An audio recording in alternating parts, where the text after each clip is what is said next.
Roxie, তুমি লিওকে খেতে দেবে না কেন? হ্যাঁ, তুমিও খাবে না আর ওকেও খেতে দেবে না? তুমিও খাবে না আর ওকেও খেতে দেবে না? লিও, আছো? তুমি খাবে তো?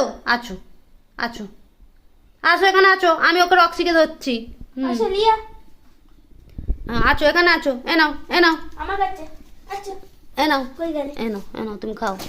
সর, তোকে মার দেবো কিন্তু রক্সি, সর। হ্যাঁ খাও, তুমি খাও, তুমি খাও।